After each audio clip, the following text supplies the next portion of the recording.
तो target with PS Parihar channel में आपका स्वागत है। सुबह के इस वीडियो में ऐसी सूचनाएं होती हैं जो विभिन्न समाचार पत्रों पर छाई हुई होती हैं और विद्यार्थियों के लिए आवश्यक होती हैं। तो आइए शुरू करते हैं और देख लेते हैं कि आज के समाचार पत्रों में विद्यार्थी जीवन से संबंधित कौन कौन सी सूचनाएं हैं। तो वीडियो को जल्दी से लाइक कर दें, शेयर कर दें। जिन छात्रों ने चैनल को अभी भी सब्सक्राइब न किया हो तो जल्दी से सब्सक्राइब कर लें ताकि आप लोगों को इसी प्रकार की ऑथेंटिक अपडेट से सबसे पहले मिलती रहें। आगे बढ़ने से पहले एक सूचना है उन विद्यार्थियों के लिए जो विद्यार्थी यूपी ट्रिपल एससी पीईटी की तैयारी कर रहे हैं। वे सभी अभ्यर्थी चक्षु प्रकाशन की इस बेस्ट बुक को ले सकते हैं जिसे आप लोग यहाँ पर देख रहे हैं। यूपी ट्रिपल एससी पीईटी का जो सिलेबस है, जो पैटर्न है, उसके हिसाब से ये पुस्तक तैयार की गई है। ये पुस्तक प्रैक्टिस सेट की है। इसमें आप लोगों को 20 प्रैक्टिस सेट मिल जाएंगे और 4 सॉल्व पेपर भी मिल जाएंगे। 1950 से ज़्यादा बहुविकल्पी प्रश्न आपको इसी पुस्तक में मिल जाएंगे और सभी प्रश्नों की विस्तृत व्याख्या इसमें दी गई है। चक्षु प्रकाशन की यूपी ट्रिपल एससी पीईटी की यह बेस्ट बुक आप लोगों को सभी कापी किताबों की दुकानों में मिल जाएगी और अगर आप लोग ऑनलाइन मंगवाना चाहते हैं तो उसकी लिंक मैंने डिस्क्रिप्शन बॉक्स और कमेंट बॉक्स दोनों जगह उपलब्ध करा दी है। अगर आप लोग चाहें तो इसको ऑनलाइन भी मंगवा सकते हैं। प्रैक्टिस सेट के साथ साथ में चक्षु प्रकाशन की यूपी ट्रिपल एससी की और भी पुस्तकें आती हैं। जैसे आप लोग यहाँ पर ये संपूर्ण गाइड देख रहे हैं। संपूर्ण गाइड में भी आप लोगों को 4 सॉल्व पेपर मिल जाएंगे और 2200 से ज़्यादा बहुविकल्पी प्रश्न मिल जाएंगे, साथ में पूरा स्टडी मटेरियल। इसकी भी लिंक मैंने डिस्क्रिप्शन में उपलब्ध करा दी है।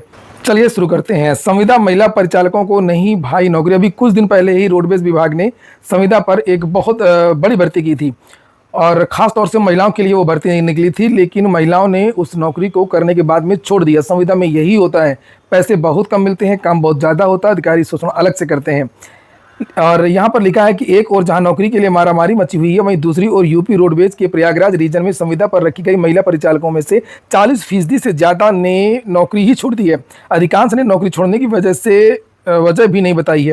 इन्हें 2 माह पूर्व रोडवेज की ओर से आयोजित रोजगार मेले में तमाम प्रक्रियाओं को पूरा करने के बाद रखा गया था। दरअसल राष्ट्रीय आजीविका मिशन रोजगार प्रदेश कौशल विकास मिशन के सहयोग से 2 माह पूर्व झूसी वर्कशॉप में रोजगार मेला लगाया गया था। इसमें 250 से ज़्यादा महिला अभ्यर्थियों ने आवेदन किया था। 93 को संविदा पर परिचालक पद पर तैनात किया गया था, लेकिन अब प्रयागराज रीजन के 9 डिपो में 54 संविदा महिला परिचालक ही ड्यूटी कर रही हैं। इतना कम पैसे देते हैं। एक तरफ जो सरकारी कर्मचारी होते हैं उनको 4 गुना ज़्यादा वेतन दिया जाता है, 5 गुना ज़्यादा वेतन दिया जाता है। वहीं पर संविदा पर उसी विभाग में कोई कर्मचारी होता है तो हालांकि संविदा परिचालकों की जो भर्ती होती है इसमें तो पर किलोमीटर के हिसाब से पैसे दिए जाते हैं। 3 रुपये प्रति किलोमीटर ऐसे कुछ रहता है, और लेकिन वो लगभग 10,000 या 8,000 के आसपास पड़ता है। आप लोगों ने देखा भी होगा, जैसे आंगनवाड़ी हैं, शिक्षा मित्र हैं, एम्बुलेंस चालक हैं, विभिन्न विभागों में जिस तरीके के, तो इसमें ऐसे मिलता है 6,000 से लेकर के 8,000 10,000 के आसपास। तो आजकल इतनी महंगाई में कहाँ से लोग काम कर पाएंगे। और सरकार लगातार अब संविदा भर्तियां ही कर रही है। पहले रोडवेज की परिचालक की भर्ती परमानेंट आती थी और मुझे याद आ रहा कि यूपी ट्रिपल एससी से भी एक बार 2016-17 से वैकेंसी निकली थी कंडक्टर की परमानेंट, लेकिन उसके बाद से अब अचानक से सरकार टोटल संविदा भर्तियां कर रही है। अगर संविदा भर्तियां कर भी रही है तो कम से कम 30,000 35,000 25,000 के ऊपर तो पैसे देने ही चाहिए। यहाँ पर बताया गया है, आप देख सकते हैं, रीजन के कौशाम्बी जिले में मंझनपुर डिपो में 10 संविदा महिला परिचालकों की तैनाती हुई थी, लेकिन अब यहाँ कोई काम नहीं करा, सबने छोड़ दिया। इसी तरह प्रतापगढ़ डिपो में भी 11 की तैनाती हुई थी, वहां केवल 4 बची हैं। प्रयागराज के 0 रोड में 18 में से केवल 9 काम कर रही, आधी ने छोड़ दिया। लीडर रोड में 6 में से 3, लालगंज में 7 में से 1 महिला कर्मी तैनात है, 7 की नियुक्ति हुई थी। रीजन में एकमात्र प्रयाग डिपो ही है जहाँ सभी 5 महिला कर्मचारी तैनात हैं। इसी तरीके से सिविल लाइन्स डिपो में 27 में से 26 और मिर्जापुर डिपो में 7 में से 6 महिलाएं तैनात हैं। बादशाहपुर डिपो में किसी भी महिला कर्मी की नियुक्ति नहीं की गई थी। हालांकि इसमें बताया जा रहा है कि संविदा पर नौकरी उतनी आसान नहीं है। रोडवेज प्रशासन ध्यान रखता है कि महिला परिचालकों की ड्यूटी दिन में ही लगे, लेकिन जाम लगने के कारण अन्य वजहों से महिलाओं को गंतव्य तक पहुंचने में रात हो जाती है। कभी कभी यात्री भी महिला कर्मियों से बदतमीजी करने लगते हैं। यूनियन नेताओं से तमाम महिला कर्मियों ने अपना यह दर्द जो है साझा किया है। अगली सूचना है आने वाली भर्ती की। लिखा, सरकारी बैंक 50,000 युवाओं को देंगे नौकरी। एसबीआई विशेष अधिकारियों समेत करेगा 20,000 नई भर्तियां। सार्वजनिक क्षेत्र के बैंक अपनी बढ़ती कारोबारी जरूरतों और विस्तार के लिए चालू वित्त वर्ष 2025-26 में करीब 50,000 लोगों की भर्ती करेंगे। नई भर्तियों में करीब 21,000 अधिकारी और बाकी क्लर्क सहित अन्य कर्मचारी होंगे। और आप लोगों ने वीडियो को तो लाइक किया नहीं होगा तो फिर से याद दिला दिया मैंने। चलिए जल्दी से लाइक करिए सभी लोग। और विभिन्न बैंकों से जुटाए गए आंकड़ों के मुताबिक 12 सरकारी बैंकों में से देश का सबसे बड़ा कर्जदाता भारतीय स्टेट बैंक करीब 20,000 लोगों की भर्ती करेगा। इसमें विशेषज्ञ अधिकारी भी शामिल होंगी। भर्ती की इस प्रक्रिया की शुरुआत करते हुए एसबीआई ने देश भर में अपनी शाखाओं में ग्राहकों के अनुभव को बेहतर एवं कामकाज को और सुचारू रूप बनाने के लिए पहले ही 505 प्रोबेशनरी ऑफिसर पीओ और 13,455 जूनियर एसोसिएट्स की भर्ती कर ली है। इसके अलावा देश का दूसरा बड़ा सार्वजनिक बैंक ऋणदाता पंजाब नेशनल बैंक चालू वित्त वर्ष के दौरान 5500 से अधिक लोगों की भर्ती करेगा। मार्च 2025 तक पीएनबी में कर्मचारियों की कुल संख्या 1,02,700 46 थी। एक अन्य सरकारी bank central bank of India अगले साल मार्च के अंत तक 4000 कर्मचारियों की भर्ती करने की योजना बना रहा है। तो जो लोग बैंक की तैयारी कर रहे हैं उनके लिए ये साल अच्छा हो सकता है। इसको लेकर के और भी बहुत सारे समाचार पत्रों में जानकारी दी गई है।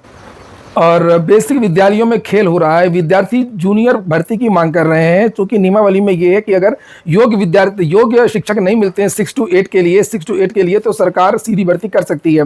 लेकिन सरकार यहाँ पर समायोजन कर रही है, जिन विद्यालयों में कम बच्चे हैं और जिन विद्यालयों में ज़्यादा बच्चे हैं तो वहाँ पर जो है शिक्षकों को समायोजित किया जा रहा है, ज़्यादा बच्चों वाले विद्यालय में भेजा जा रहा है, या जहाँ ज़्यादा शिक्षक है वहाँ से शिक्षकों को स्थानांतरण किया जा रहा है, और उसे कहा जा रहा है समायोजन।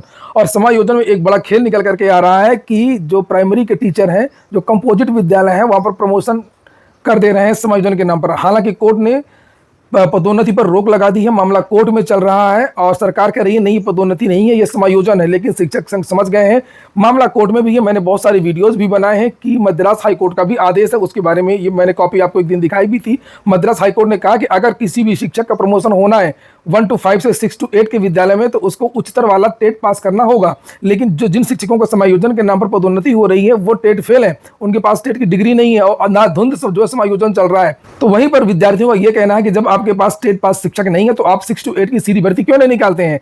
खैर, यहाँ पर जो शिक्षक है वो खुद इसके विरोध में है। आप देख सकते हैं, लिखा है पदोन्नति की लड़ाई लड़ रहे शिक्षक विभाग के इस आदेश के खिलाफ उतरे बेसिक शिक्षा परिषद के प्राथमिक विद्यालयों के प्रधानाध्यापकों का स्थानांतरण उच्च प्राथमिक विद्यालय में सहायक अध्यापक के पद पर करने को लेकर के रार मच गई है। पदोन्नति में शिक्षक पात्रता परीक्षा टीईटी की अनिवार्यता को लेकर के लड़ाई लड़ रहे शिक्षकों का कहना है कि बेसिक शिक्षा परिषद के अधिकारियों ने विभागीय नियमों व हाईकोर्ट के आदेशों की अनदेखी कर मनमाने तरीके से ट्रांसफर किया है। किसी भी प्रकार की पदोन्नति पर आपको टेट पास करना ही होगा, लेकिन मनमानी तरीके से समायोजन किया जा रहा है और जो जूनियर के जो पद है वो भरे जा रहे हैं। यहाँ पर लिखा, हाईकोर्ट ने अपने कई आदेशों में निर्देश दिए हैं कि प्राथमिक विद्यालय से उच्च प्राथमिक विद्यालय में शिक्षकों का स्थानांतरण करते समय राष्ट्रीय अध्यापक शिक्षा परिषद की 23 अगस्त 2010, 29 जुलाई 2011, 12 नवंबर 2014 की अधिसूचनाओं को ध्यान में रखा जाए। अधिसूचनाओं के अनुसार प्राथमिक से उच्च प्राथमिक विद्यालय में पदोन्नति या स्थानांतरण के लिए बीएड बीटीसी के साथ में कक्षा 6 से लेकर के 8 तक का टीटी पास होना अनिवार्य है, जबकि शिक्षकों के स्थानांतरण के लिए 23 मई 2025 को जारी शासनादेश में भी एनसीटीई के प्रावधानों का पालन करने का तो जिक्र था, लेकिन 30 जून को जारी स्थानांतरण सूची में अधिसूचना की पूरी तरीके से अनदेखी की गई है। हजारों शिक्षकों का नियम विरुद्ध तबादला हुआ, उसको लेकर के जानकारी दी गई है। विद्यालयों के विलय के खिलाफ हंगामा जारी है और ट्विटर सोशल मीडिया पर भी बहुत सारा जो है ट्रेंड किया जा रहा है लगातार। कल बहुत सारे ट्वीट हुए, लगभग 7 लाख से ज्यादा ट्वीट किए। मैंने इसको लेकर के कल कई वीडियोस भी बनाए थे। लिखा है, एक्स पर दिन भर ट्रेंड करता रहा जस्टिस फॉर स्कूल चिल्ड्रन। वर्तमान संघ भावी शिक्षकों ने स्कूलों के विलय के खिलाफ चलाया अभियान। 7 लाख से अधिक हुए पोस्ट, इससे जुड़े फोटो वीडियो भी शेयर किए और नीचे लिखा हुआ है कि प्रदेश में कम नामांकन वाले परिषदीय स्कूलों के विलय को लेकर के विरोध व्यापक रूप ले रहा है। उत्तर प्रदेश प्राथमिक शिक्षक संघ के आह्वान पर रविवार को वर्तमान और भावी शिक्षकों ने सोशल मीडिया प्लेटफॉर्म एक्स पर जस्टिस फॉर स्कूल चिल्ड्रन अभियान चलाया। ये दोपहर से देर शाम तक ट्रेंड करता रहा। ये पूरे दिन लगभग कल 6 घंटे से ज्यादा समय तक ये नंबर 1 पर ट्रेंड करता रहा, उसके बाद नंबर 2 पर ट्रेंड करता रहा। लेकिन सबसे बड़ी बात यह कि सरकार की तरफ से कल कोई बयान नहीं आया।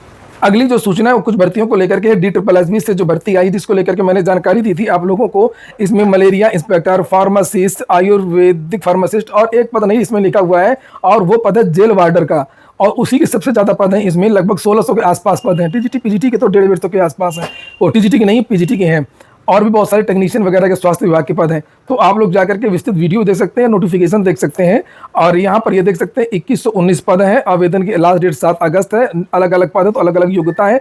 पीजीटी के लिए मैं बता देता हूँ, पोस्ट ग्रेजुएशन होना चाहिए, संबंधित विषय में बीएड होना चाहिए और 50% नंबर एमए एमएससी वगैरह में होना चाहिए। बीटीएससी ने जारी किया है विज्ञापन, 498 पदों पर नर्सिंग ट्यूटर के पदों पर आवेदन है। इसकी लास्ट डेट 1 अगस्त है। अलग अलग पद के लिए अलग अलग आए हुए। Website btsc.bihar.gov.in। 69,000 शिक्षक भर्ती वाले कह रहे हैं कि नियुक्ति पत्र हमको दीजिए। बात यह है कि बहुत सारे ऐसे विद्यार्थी थे जिन्होंने आंसर की को लेकर के चैलेंज किया था, उनका एक क्वेश्चन सही भी हो गया था। इनकी संख्या 1000 के आसपास है। कोर्ट से इनको रिलीफ मिल गई 2 बार, और कोर्ट ने इनको नियुक्त करने को कहा था कि इनका प्रश्न सही था, इनको नियुक्ति दिया जाए, लेकिन सरकार इनकी नियुक्ति नहीं कर रही है और उसी को लेकर के ये विद्यार्थी यहाँ पर मांग कर रहे हैं। लिखा 69,000 शिक्षक भर्ती में 1 नंबर से नियुक्त से वंचित अभ्यर्थियों ने रविवार को इको गार्डन में बैठ करके नियुक्ति पत्र देने की मांग की है। 69,000 शिक्षक भर्ती में पूछे गए कुछ प्रश्नों के गलत उत्तर पाए जाने पर इलाहाबाद हाईकोर्ट में अपील की थी और 25 अगस्त 2021 को शैक्षिक परिभाषा प्रश्न पर कोर्ट ने अभ्यर्थियों को 1 अंक देने का आदेश दिया था। इस पर सरकार सुप्रीम कोर्ट गई। 9 नवंबर 2022 को सुप्रीम कोर्ट ने हाईकोर्ट के आदेश को सही ठहराया। साथ ही 2,249 अभ्यर्थियों को 1 अंक से नियुक्ति का पात्र बताया। अभ्यर्थियों ने कहा कि दोनों जगह से हारने के बाद भी सरकार उनको नियुक्ति पत्र नहीं दे रही है। हालात यह है कि लगभग 3 साल से नियुक्ति का इंतजार कर रहे हैं। एक छात्र तो 62 साल का हो गया है, वो तो ओवरेज हो गया, पूर्व सैन्यकर्मी है, इसको तो नौकरी अब मिलेगी नहीं। ऐसे में सुप्रीम कोर्ट का आदेश आने के बाद अब ये नौकरी के योग्य नहीं रहेंगे। अभ्यर्थियों ने मुख्यमंत्री से अपील की है कि सुप्रीम कोर्ट के आदेश का जल्द से जल्द अनुपालन कर उनको नियुक्ति प्रदान किया जाए। इंडियन एयरफोर्स से भी भर्ती है अग्निवीर वायु की इनटेक, लिखा हुआ है यहाँ पर 02/2026। अंतिम तारीख इसकी 31 जुलाई है। शैक्षणिक योग्यता किसी भी मान्यता प्राप्त संस्थान से संबंधित विषय में 10+2 होना चाहिए। समकक्ष योग्यता होनी चाहिए। अग्निपथ वायु ये वेबसाइट है cdac.in। कुछ और भर्तियां चल रही हैं, उनको भी देख लीजिए। IBPS से बैंक पीओ की 5,208 पदों पर भर्ती है। इसकी लास्ट डेट 21 जुलाई है, यहाँ पर आप देख सकते हैं। और उसके बाद में फिर ये परिवहन उप निरीक्षक की भर्ती MP से आई है। बैंक ऑफ बड़ौदा की लोकल बैंक ऑफिसर की भर्ती है 2500 पदों पर। इसकी लास्ट डेट 24 जुलाई है। किसी मान्यता प्राप्त विश्वविद्यालय से अगर आप स्नातक हैं तो इसके लिए आवेदन कर सकते हैं। पंचायत चुनाव में देरी होगी। लिखा पंचायत चुनाव अब अगले वर्ष अप्रैल मई में संभव है। ग्राम पंचायत जनसंख्या निर्धारण की प्रक्रिया लगभग पूरी हो गई है। शीघ्र जारी होगी सूची। और ये हो गया आज का वीडियो आपको अच्छा लगा हो, आपके काम का हो तो लाइक अवश्य कर दें। जिन छात्रों ने चैनल को सब्सक्राइब न किया हो सब्सक्राइब कर लें। पूरा वीडियो सुनने के लिए बहुत बहुत धन्यवाद।